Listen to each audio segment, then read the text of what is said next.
Good. Shalom to everyone. It's Avi Lipkin again. Today is the 20, what's today? 24th? 24th of September. And firstly, I have to wish all of you happy Rosh Hashanah. Next week is, we have 2 days of Rosh Hashanah followed by the Sabbath. So that's going to be a Wednesday, Thursday, Friday, Saturday. So I think we will be able to do Tuesday, our usual meeting. But anyway, the people on Thursday are not going to have a meeting.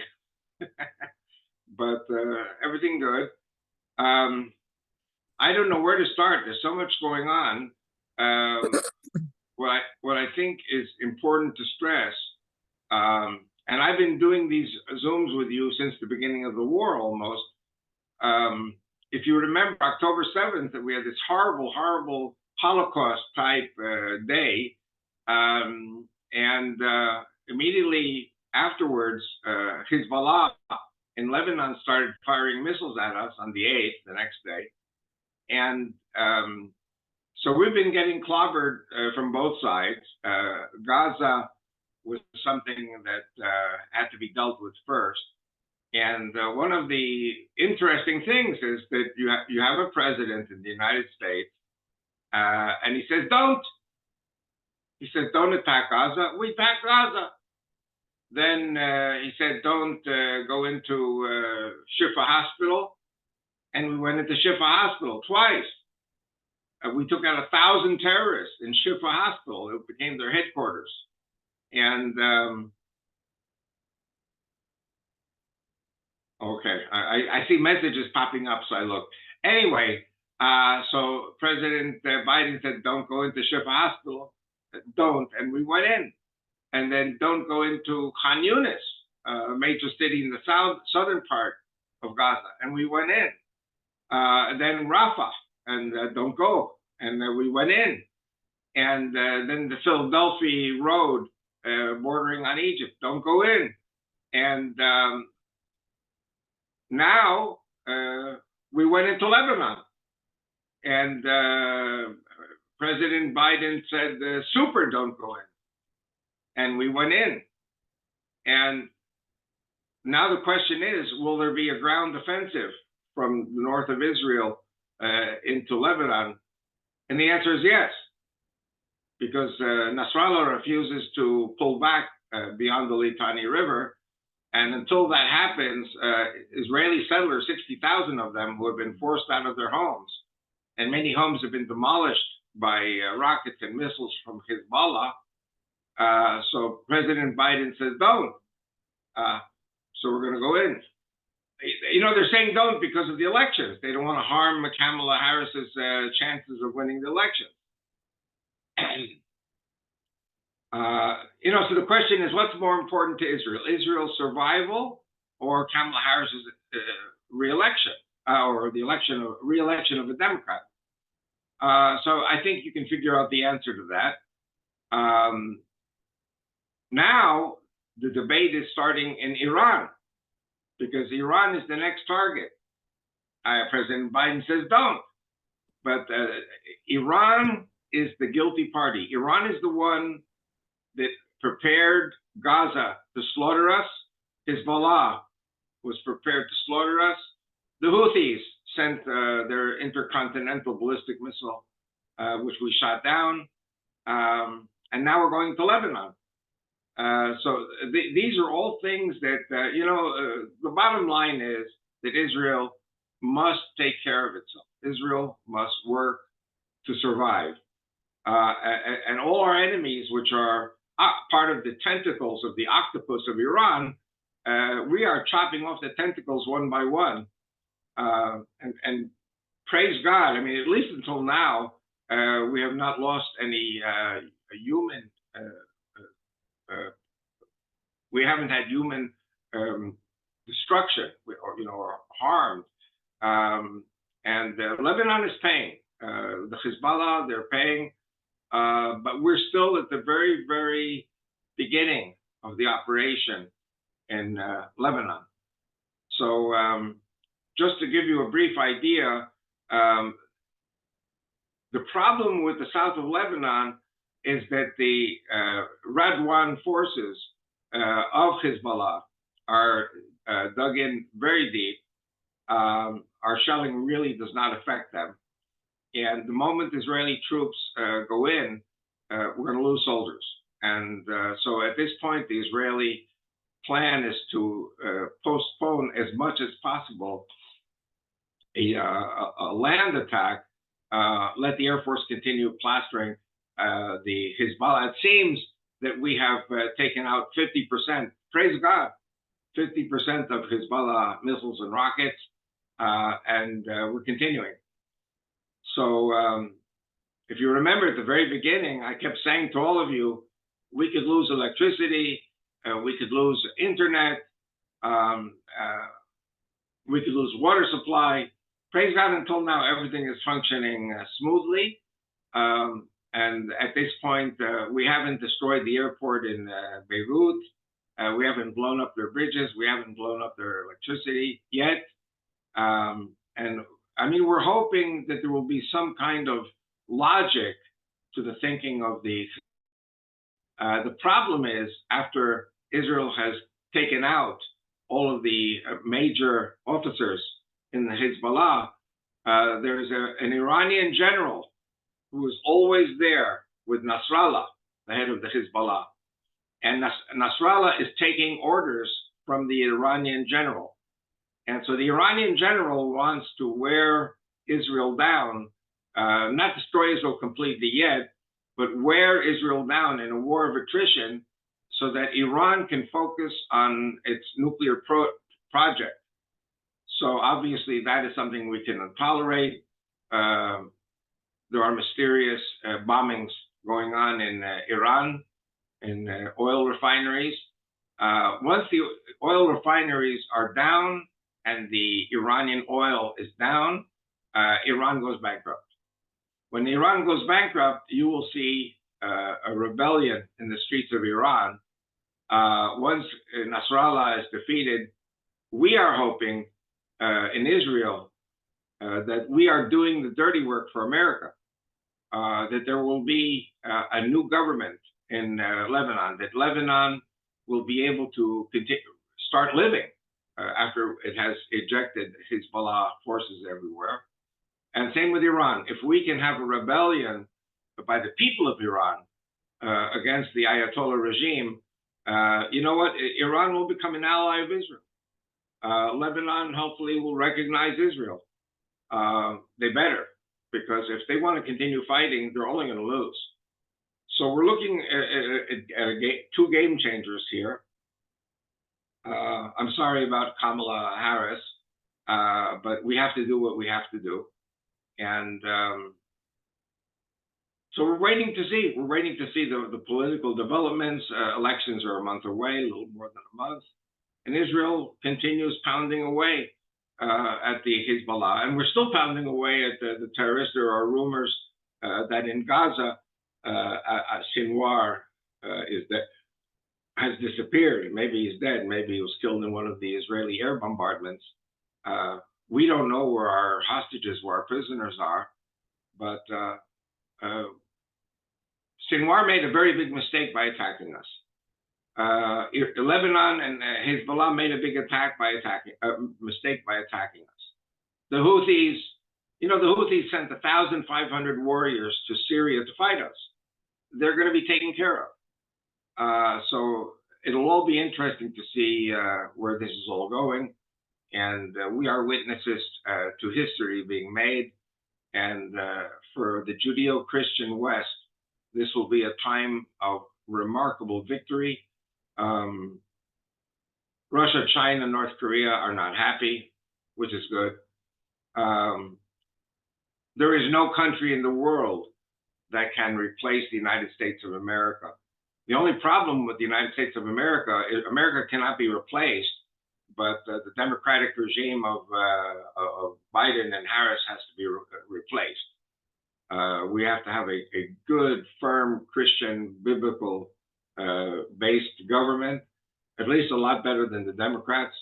So I'm very optimistic about things turning out for the better. But whatever happens, God's hand is on Israel. We are under God's protective wing, and so we're very, very excited about that. And we'll have to see. And meanwhile, we're hanging in here. I can't work because I can't go to the States to work. So I'm kind of here enjoying a forced retirement. I'm also so busy monitoring all the news that I haven't really even had time to call the different publishers that I'm thinking about. It's strange how you are so bound up with TV and radio, and you have to monitor everything that's going on to be sure that you're getting the right message out to the people who are watching and listening, which is what I'm doing with you guys. So anyway, I'm free to do questions if anyone has a question. Meanwhile, I'll grab some water. Avi, could you talk a little bit about the relationship with Syria and Lebanon? We keep seeing about Syrians celebrating that Israel is going in against Hezbollah in Lebanon. So could you just explain to us a little bit about the relationship between Syria and Lebanon? Okay, well, that is an excellent question. First, we have to remember that after the Turks, the Ottoman Empire was defeated in 1917, 1918. The French and the British carved up the Middle East, and Lebanon and Syria were a unit under French colonial control. And one day, people said, well, the Lebanon, which is part of Syria, is Christian. At least in 1932, the census that was taken, there were 52% of the population were Christian. So they established a Christian Arab Republic in Lebanon. And what happened with time was that a lot of Lebanese, like Jewish people, preferred to emigrate to the United States. And so little by little, the Christian majority disappeared. I think today the Lebanese Christians are about 25% of the population. Hezbollah and Amal and all of the Shiites are about 50% of the population. Then you have Sunnis and you have Druze. Now, to answer your question about why are there Syrians celebrating, you have to remember that the Arab Spring in Syria was a very, very bloody conflagration between Sunnis on the one side and on the other side a coalition of Shiites who were 10%, the Christians about 10%, the Sunni Muslims were about 50%, but they were 50% who were with Bashar al-Assad, Hafiz al-Assad. And so what happened was the Sunnis, who were the majority, the total amount of Sunnis at that time was about 70% of Syria, and they lost. There was a civil war, and Bashar al-Assad and the coalition of Christians, Shiites, and Druze had massacred the Sunnis. So if you're talking about democracy, Syria should have been a Sunni Muslim country. I'm going to sidebar, go off in a different direction for a minute and come back.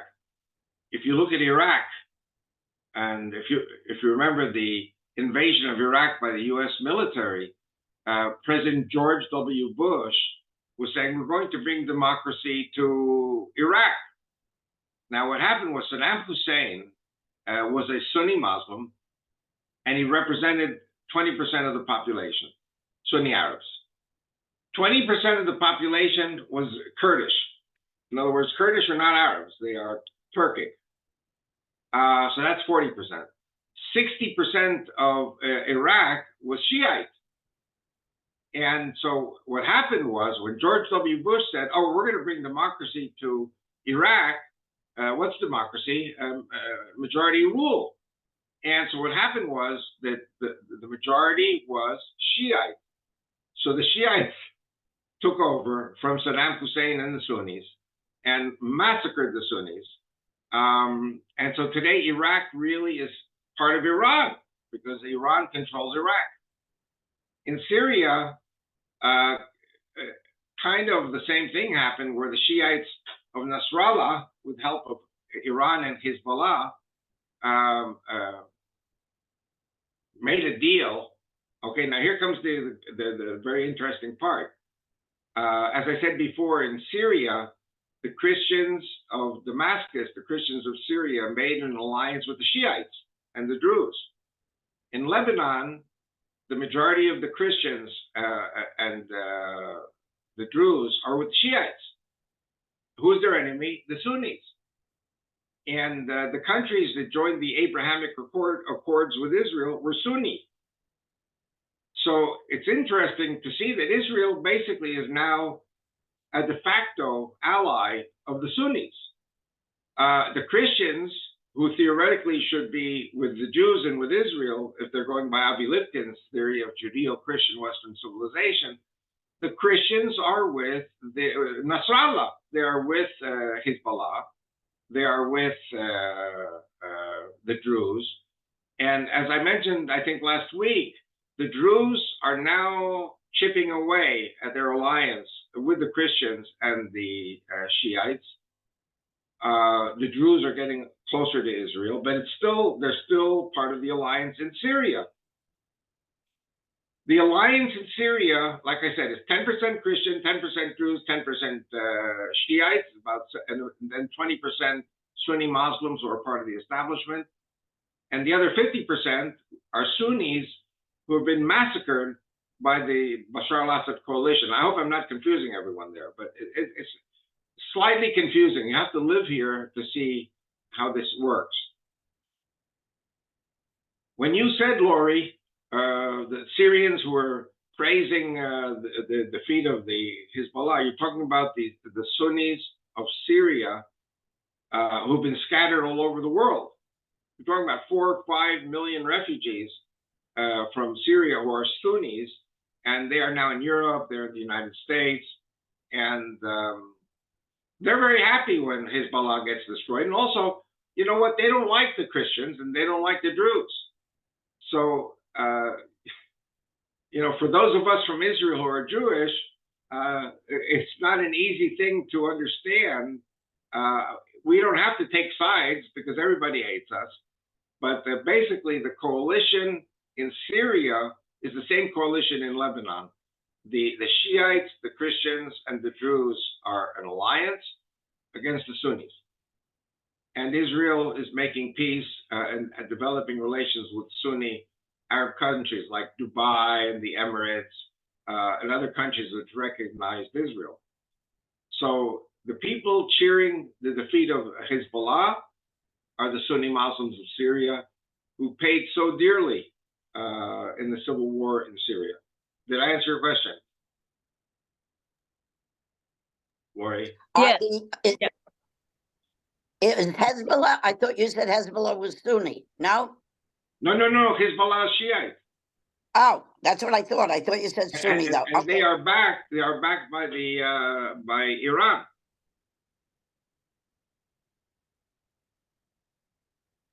So it's the enemy of my enemy is my friend is what's happening. The enemy of my enemy is my enemy, and sometimes is willing to be a friend. Sometimes. But alliances in the Middle East are we call it the shifting sands of the Sahara. The sands are always moving in different directions.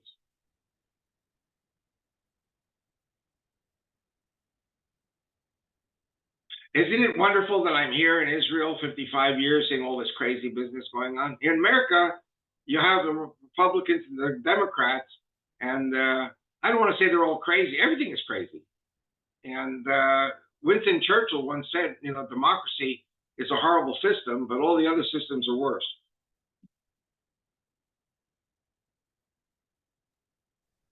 I had a question. Fire away. Maybe I missed it when you were talking, but it's about Iraq.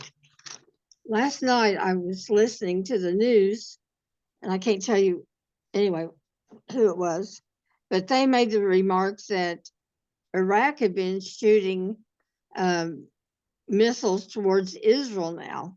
Correct. And so I didn't, but that's the only one I've heard say anything about it. And I thought, well, I wonder if that's true. And then after that, I heard on the news that the United States was sending troops over.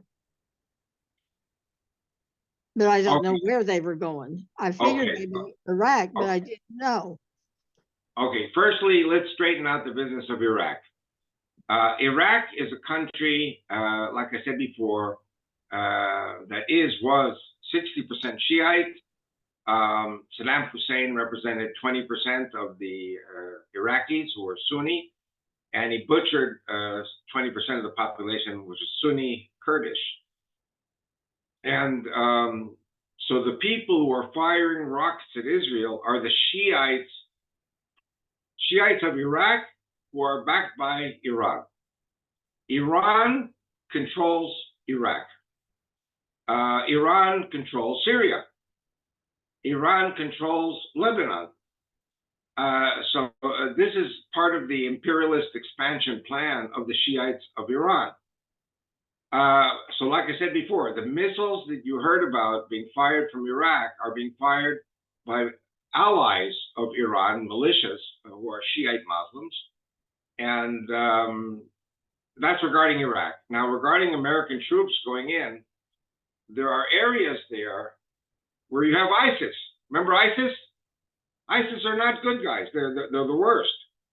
And so you have had in Syria, especially in the northwest of Syria, you have an area which is settled by Shiites. Right next to them is a small area of Sunni fanatics, ISIS. They're backed by the Turks, who are also Sunni Muslims. And the United States has kind of like an accord or an agreement with the Syrians, with the Turks, to monitor the areas, to monitor the desert of eastern Syria. Eastern Syria is Sunni. Western Syria is Shiite and ISIS. So the American troops that are going in are probably going in to monitor and to prevent any one group from taking over the rest of the country. It's like a pack of cards, like a house of cards. And so the United States is kind of trying to make sure that that house of cards doesn't collapse on itself. The United States is interested in preventing a regional war or world war. And so the approach of the US government, and there is some truth to the way of that thinking, is to avoid an international war, an international conflagration of many countries. By the way, Turkey, to confuse matters, they want to destroy Israel. They want to wipe Israel off the map. But they're not going to do it just now. They want to wait to see how Israel gets tired out from a war of attrition with Shiites and with Hamas in Gaza. But Hamas is pretty much finished. We don't even know if Yahya Sinwar, if he's dead or alive. We don't even know. So if he's dead, this hastens the final defeat of the Hamas in Gaza.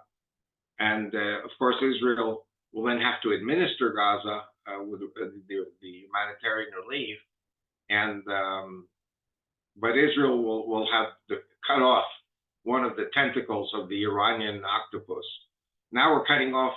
We cut off a few weeks ago the Houthi tentacles. They were launching missiles at us from 1,200 miles away. We took care of them, and now we're going to take care of Hezbollah. We basically are doing the dirty work of the United States to straighten things out in the Middle East. Good questions. Everyone is asking good questions.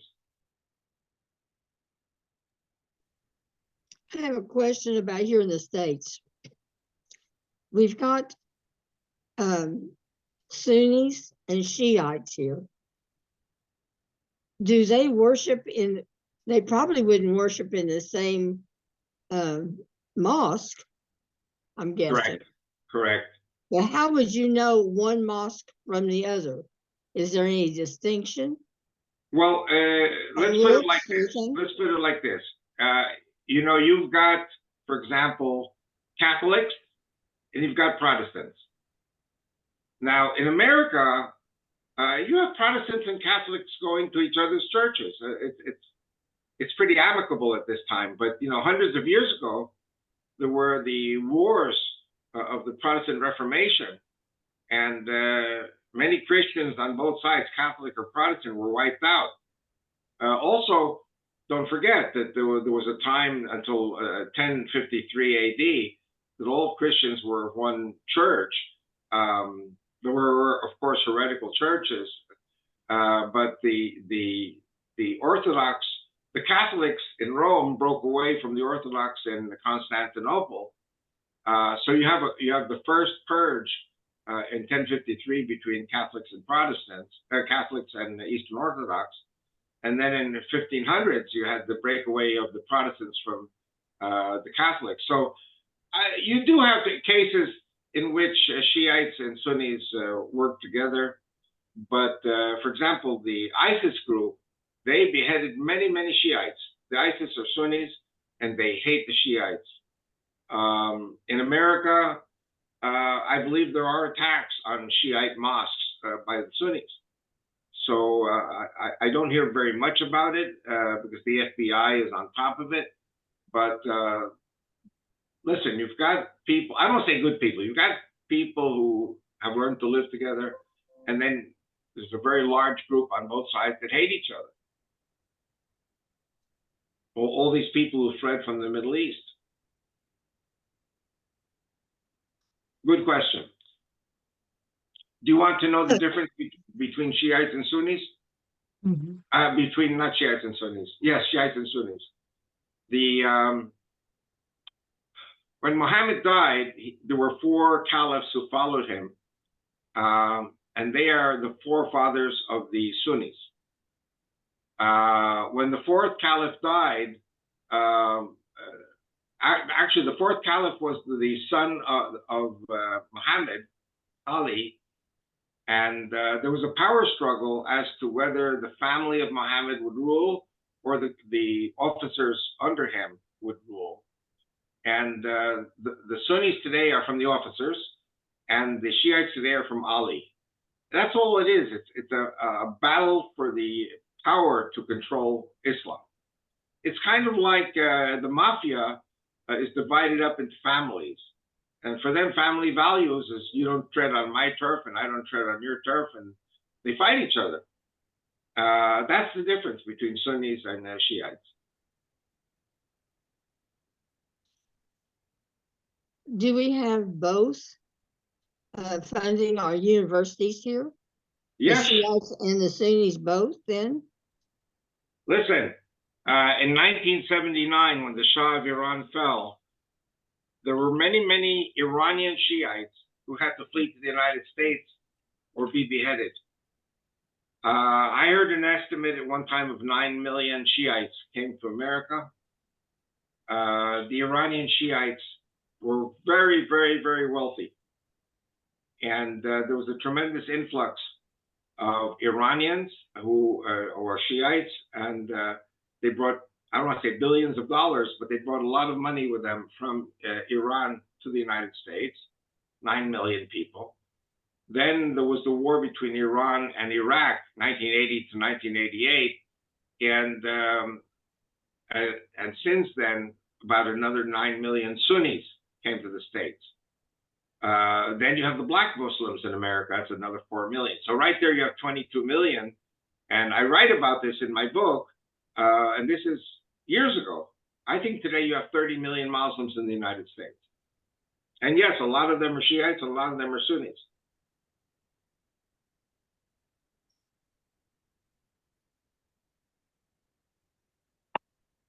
I had a question. Fire Can you away. hear me? Have you heard anything about the last guy that tried to assassinate President Trump? they believe he was affiliated with the CIA, and he was recruiting ISIS and another group to fight against Russia in that war. What's the name of the country Russia's fighting now? Can't think of the name of the country that Russia's fighting now. We're talking about Ukraine? Ukraine. And he's recruiting ISIS and some other group to go to Ukraine and fight against Russia. That's what I Right. heard. Right. I don't know if you remember, I don't know if you're old enough, you might be too young, but I'm 86. oh, okay, so you should remember what I'm going to say. During the debate on TV between Kennedy and Nixon, Nixon was asked the question, and he answered first by saying, "I'm glad you asked that question." And many people were mocking Nixon for saying, "I'm glad you asked that question," because it basically was buying time for him to get the answer in his brain put together. But I'm glad you asked the question about the Ukraine.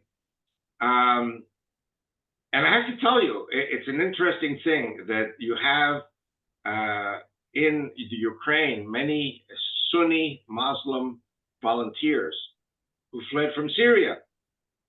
The Russians slaughtered, together with the Syrian Shiites, slaughtered Sunnis.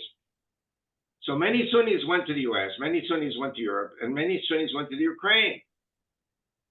So a lot of the soldiers today in the Ukrainian army are Sunni Muslims from Syria. Now, on the Russian side, there are Sunni Muslims who are Chechens, and they are from the Caucasus Mountains in the south of Russia, and they're pretty much like mercenaries, but they're with the Russians. So you have different types of Muslims on both sides, with the Ukrainians and also with the Russians. Very interesting to see the different groups in the two armies. Thank you for the question. Good question. Did I answer you? I was just asking if you had heard about that the one who tried to, kill the president. Okay. Oh, You I know, heard that, I that he heard was in about his, that. yeah, he was in the CIA and the other thing, I heard about that. Yeah. You have to remember the Democrats. And by the way, I'm not a Democrat. I already sent my ballot in for Trump, but the Democrats want to support Ukraine against Russia. I think Trump, I don't know if Trump is with Russia, but Trump gives the impression that he's with Russia. And so this guy who was, arrested for trying to kill Trump, this guy was saying Trump is with the Russians, we have to kill him. So you have, yeah, so you have people who are supporting Ukraine, supporting the Democrat Party, because the Democrats are the big supporters of Ukraine. And by the way, I agree with that. I agree that if we don't stop Russia after they take over Ukraine, it'll be a big disaster, because Russia is 100 million people and Ukraine is 40 million people. I don't understand what Putin was thinking, that he could force the Ukrainians again under Russian rule. The Russians slaughtered the Ukrainians for hundreds of years. Khmelnytsky in 1648 led the Ukrainians in a battle against Russia. So these are things that we're all, watching. I mean, I'm a Sovietologist, so Russian studies, Ukrainian studies are up my line. But I think the Ukrainians who want to be part of Europe, they want to be part of the West, they want to have a good life. And I think many Russians look at Ukraine and kind of envy them, because Russia is a dictatorial country for over 1,000 years. There's no democracy in Russia. And so I think it's right that the United States is backing the Ukraine. And this guy who was arrested for trying supposedly to kill Trump was basically trying to show that he is doing the right thing by eliminating Trump. I mean, I don't really even know, do we really know what's going to happen if Trump wins regarding Russia? I think in the end, there's no choice but to support Ukraine. But the guy is part of the CIA. The CIA is the United States government is the CIA. Yeah, but it's controlled by the Democrats. It's controlled by the Democrats. Everything is controlled by the Democrats. Mm. Department of Justice, the CIA, the FBI. I have heard, I don't know if it's true, but there are 5 hit teams traveling around the United States trying to track down Trump to kill him. And these guys, I understand. I don't know if I'm right or wrong, but these guys are backed by the Democrats. The Democrats don't want to admit that they want to kill Trump, but I think Kamala Harris is going to lose the election big time. And here in Israel, all we talk about is Trump could be assassinated by Democrats.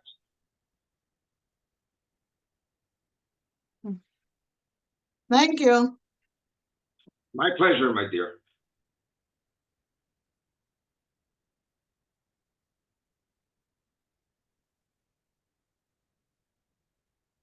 Avi, are there any rockets still coming from Gaza? We keep hearing about everything happening with Lebanon now, and I'm not sure what's going on in Gaza.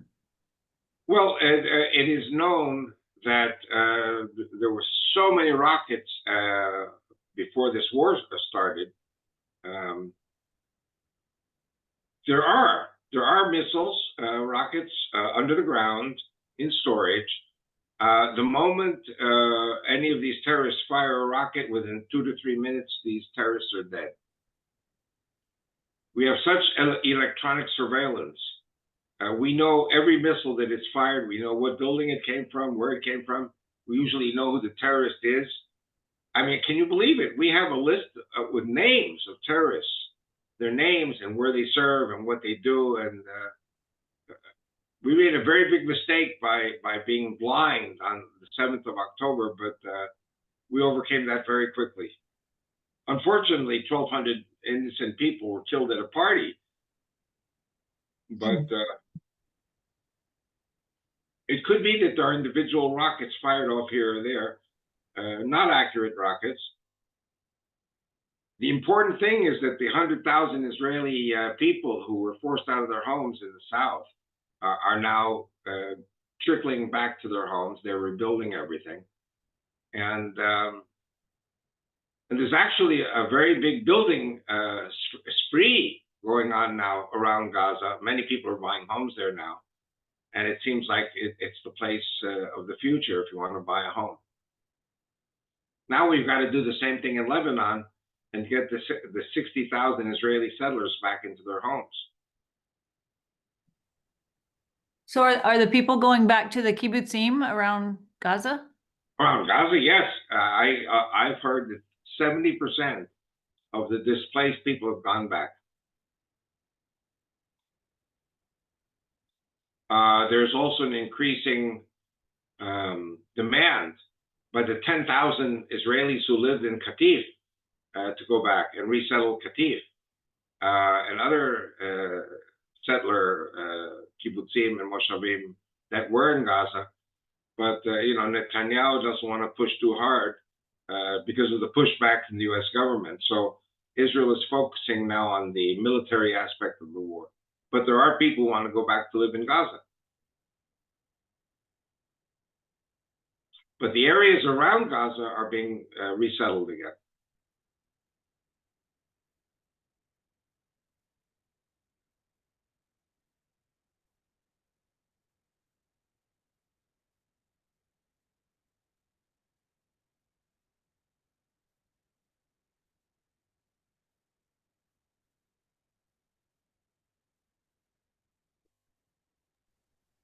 I have another question. Yeah, Glenda. What about the hostages? We don't hear much about that anymore. I mean, like, I know they're probably still trying to hunt them, dig them out, but Basically, there are 101 people still hostages. The 101, about half are dead, and maybe more than half. So we're talking about 40, 47 hostages that are still alive. But they're in cages.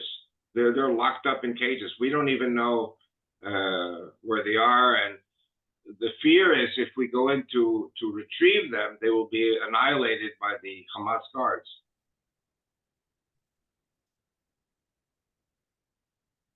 But you're right. The interest now is with Lebanon.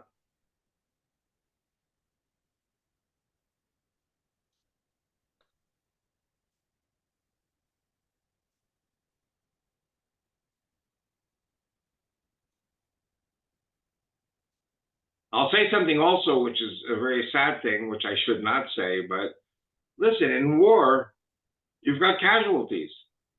And I know Netanyahu would never ever say it, but it has to be considered, that they may all be dead by the time we get to them. And they are part of the collateral damage of this war. It's a very, very unfortunate situation. I pray to God that we'll get them out. Maybe if Yahya Sinwar really is dead, we might be able to find people there who know where the bodies are, where the hostages are, and get them out and cut a deal with Hamas people who are not afraid to make a deal if they know that Sinwar is dead. Now they're talking about Sinwar being dead. Nobody has heard from him in many weeks. Some people say that he escaped through the tunnels into Egypt. Some people say that many of the hostages were already smuggled out of Gaza into Egypt and maybe sent to Sudan or sent to Iran. We don't know. These are not normal human beings that you can negotiate with them and make a deal. And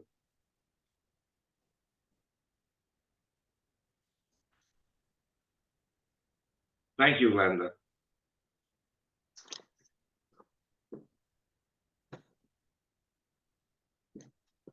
I guess I'm trying to get it clear in my mind about the difference between Sunni and Shiite.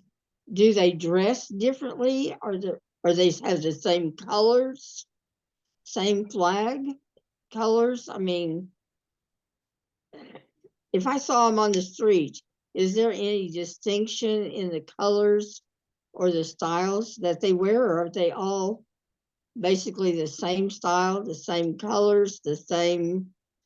I would say that the difference, you would find a difference in the imams, the leaders.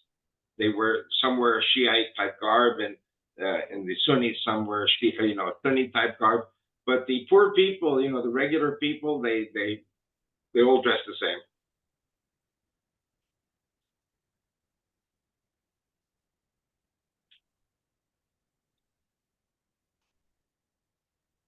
Hi, Avi. It's Elizabeth. How are you? Elizabeth, I Yeah. miss you. Well, I've been out, I know. I just wanted to say I think Netanyahu is doing an amazing job with the pressure and everything that he's under. It's not a good situation any way you look at it, but he is I think he's moving forward and doing the best that he can, even without the United States support, which he can't really count on at all. So I just wanted to say that because I can't imagine the pressure and the situations he has to deal with, and things that we don't even know. So we just need to pray for him. Well, I have to thank you. That is a very excellent remark that you made. And of course, I've been here in Israel from, before the war started on October 7th. And you have to remember that, and I've spoken a lot about this in the months preceding the war and since then, that the United States, under the Democratic administration, has been trying to undermine Netanyahu, to overthrow Netanyahu, as opposed to the will of the people. The will of the people is that 70% of the Israelis voted for Netanyahu. And the people are very loyal to Netanyahu.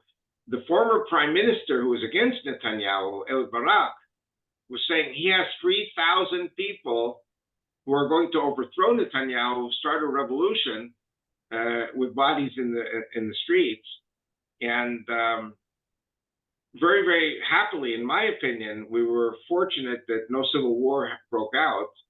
The United States stopped trying to undermine Netanyahu. The United States is building upon generals or former generals in the Israeli army who were trained with the Wexner group to oppose Netanyahu. The officers who are younger, the fighting soldiers, are totally with Netanyahu, almost totally. They carried out a poll a few days ago after the first attacks in Lebanon, and Netanyahu's popularity went up so much that for the first time, Netanyahu today can have an election, win the election again, and without the help of anyone else. So the 3,000 who wanted a civil war with blood were saying, even if Netanyahu wins again, we're still going to fight him. So there are people who prefer a civil war in Israel and blood in the streets rather than a victory which is led by Netanyahu. Crazy, crazy people. But the vast majority of Israelis oppose a civil war and are basically saying we will win by numbers. We will win by population, by demography. So I'm confident that that we can avoid a civil war among the Jewish people. But we should pray. We should all pray for Netanyahu. That's for sure. Oh, yes. That, and you don't need a civil war in conjunction with a war that you're fighting as a country to survive. Right, right. You know, I mean, it's insanity. And that is the distraction and everything else to draw people, to split the people up, just like they're trying to do here in the United States. Right. You know, Well, another thing, there's a word that you guys all know, and that's globalism.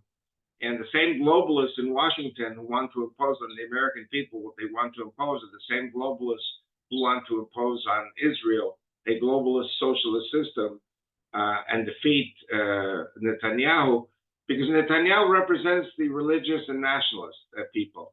And the globalists are anti-religious and anti-nationalist.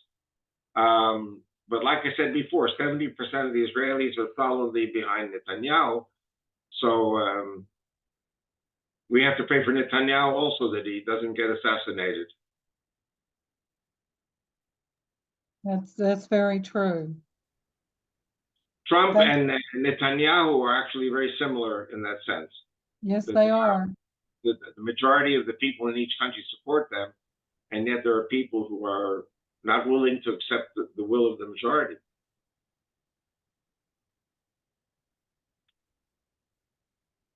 Good question, Elizabeth. Thank you.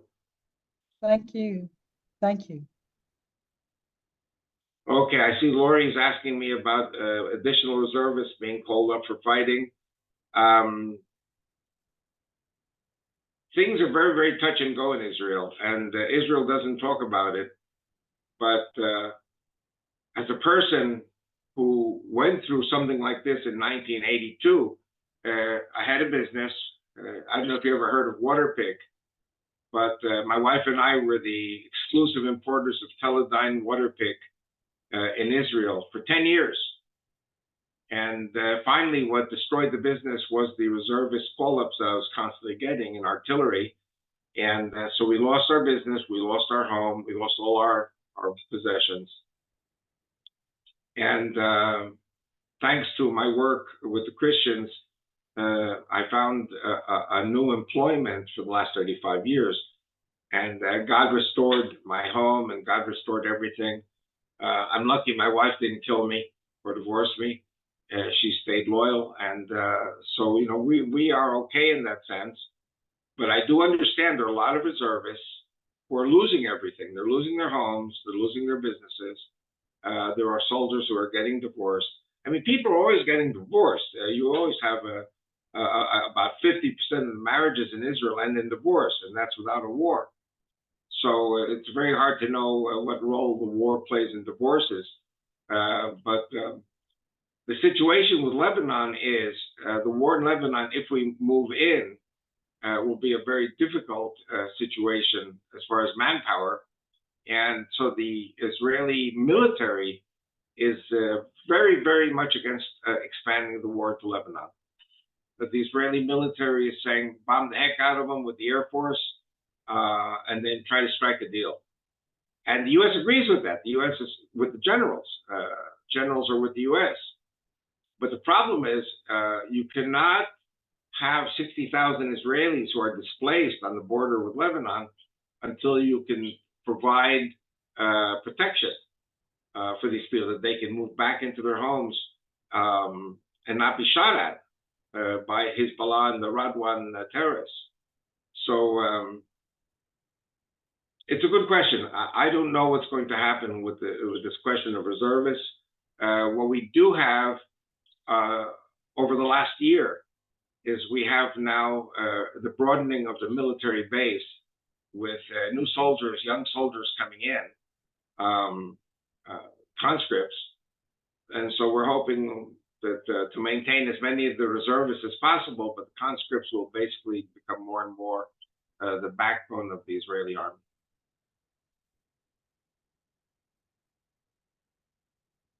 Every question you've all asked have been good questions. Keep it up.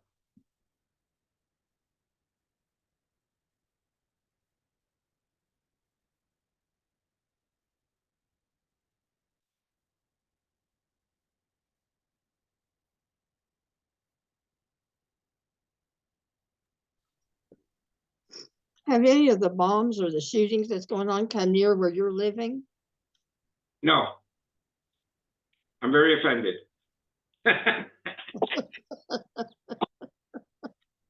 But I will say, and I've said this many times on these Zooms, that if the Israeli army is stretched out between Gaza and Lebanon, and who knows where else we might have to fight, then those of us who live in Judea and Samaria are more open to a terrorist attack of the October 7th variety. And again, it's one of the reasons why I don't travel to the States. I know that there's some Israelis who are going to the States now. I don't leave here because our community is very, very much a target. And you have to remember, there are tens of thousands of terrorists living in towns around us. And we're only about 250 families here.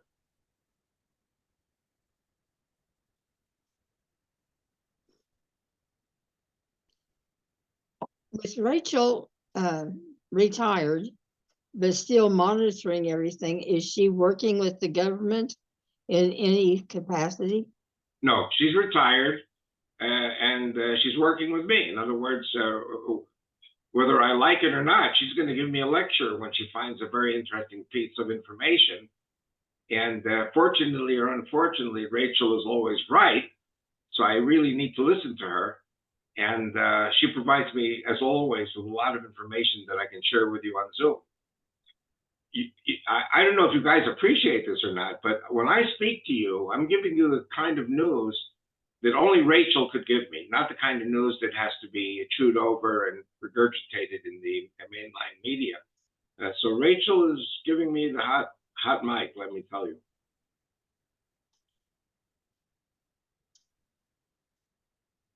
Listen, we're both 75, you know, so here I am working on 3 books at one time. I finished one of them, which is the 2nd edition of my 4th book. And then I have to do the Turkey and the Armageddon book. And then I have to also translate the book into English about the settler movement in 1969, 1971, which I was active in. So I have to translate a book also. That'll take about 2-3 months. So there's no retirement for me.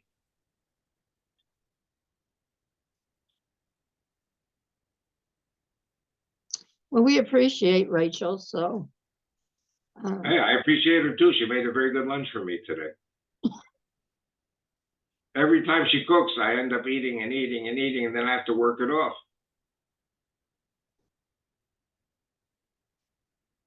But I miss you guys. I'd love to come to the States. I just don't know when this crazy war will be over.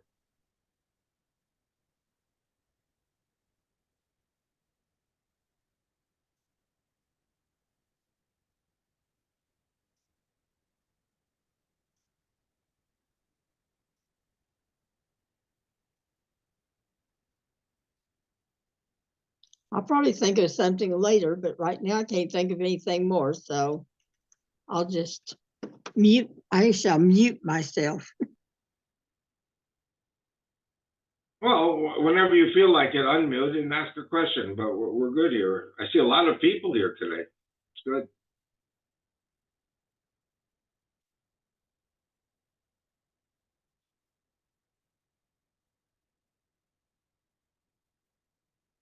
Hi, Neil. I see my friend Neil there, so thank you very much. Thank Hi, you. Avi. Thank you for doing this again today. I have to Yeah. go now. Thank you, Avi. Much appreciated. God bless you, and only success and happiness. Avi, how Yeah. many, are they still doing tours? How many tours are going to? Well, what we are having now is not mass tourism. What we're having now are pretty much pilot groups of pastors and other Christians, like the lady who was just with me until this morning. She came for 2 days because she was part of a number of other things, and so she came here for 2 days. And there are groups arriving. I was very pleased to be in the old city the last 2 days, and I saw a lot of tour groups. It was funny. I went into the Church of the Holy Sepulchre with my lady friend, and she was walking. I was tired. She was walking around, and a lady sat down next to me, and there were a whole group there speaking Russian. And so I said to them in Russian, good morning. They almost fell off their feet. And then we started talking. I said, I'm American, but I studied Russian, and very, very friendly. Because the Russians who come to Israel are very devout Christians, and they were always anti-communist. So when they see an American who appreciates them and has a kippah on his head, they're very friendly also. There are many, many Russian Christians that love Israel. It's not something that can be really developed. But the Russians come over. It's very nearby. Russia's only a 2-hour flight from Moscow. And young kids, they come and they walk around and they see the churches. And I'm not even Christian, but it's very emotional to see all the icons and pictures of holy people in Christianity. And I really rather enjoy it. Okay, great. I have an open-ended ticket, so trying to figure out if I'm going. I was coming on the 8th last year with Susan and Debbie in the group. I would still recommend to wait a few more weeks. Also, we have the high holidays coming up now: Rosh Hashanah, Yom Kippur, Tabernacles. Yeah. So it's not really a good time to come during the Jewish holidays because people are so busy with the holidays. I Right. would say probably from November, we will also know where the war is going. Will it get worse? Will it be okay? We could still be hit by tens of thousands of rockets from Iran and from Lebanon. So until now, we've been very fortunate that we have been able to destroy 50% of the rockets of the Hezbollah in Lebanon. The Iranians are not attacking us because they want to buy time for their nuclear project. We may attack them. That nuclear project has to be stopped. The U.S. said they'd do it, and the U.S. didn't do anything about it. Yeah, it definitely has to be stopped. I'm not sure when my ticket will expire, but I think I still have time. Let me know. I'll tell you what you should do. There's some people who come here, they don't care about any threat or war or anything. they decide they're free and they want to come, they come. Right. Figured if I come, maybe I can be of some help somewhere. Well, the problem is if you don't know Hebrew, you have to go to a Christian ministry that is ready to sponsor you. Unless Right. you're coming just for a few weeks, then you can come and stay in a hotel, enjoy the hotel, enjoy everything. And Right. even just to walk in the streets of Jerusalem is a great thing. Go to the old city. Right. Yeah, I don't know if I'd want to do it by myself. Well, we're waiting to see. We're waiting to see what's going to happen. According to what my son says to me, he's postponing everything until the spring.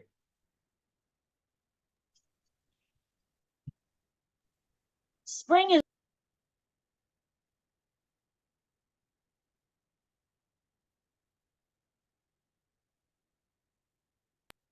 thank you. Spring sounds like a good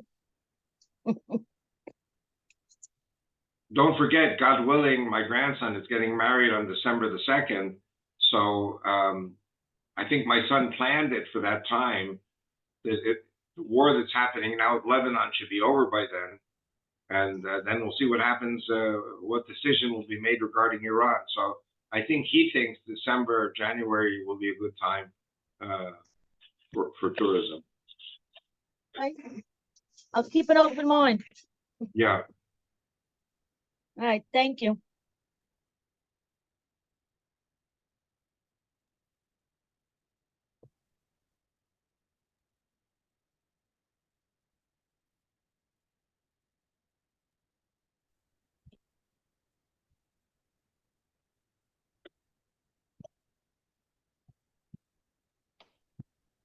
Your grandson that's getting married, are they both in the military? No, Sir? Eviatar, my grandson, is already in college. He was mobilized for the reserves for quite a few months.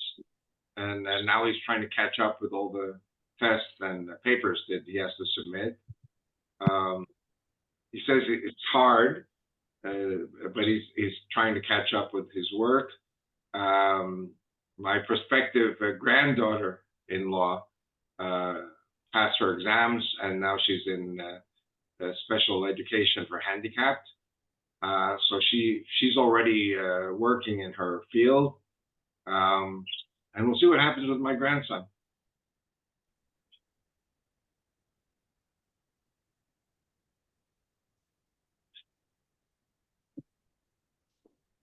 Well, if they're calling up the reserves, what would be the cutoff age? Oh, that's a question you can't ask, because there are people who are coming to the Army, not too many, people my age, and they do whatever job the Army gives them. I mean, the Army takes it into consideration that they're 75, and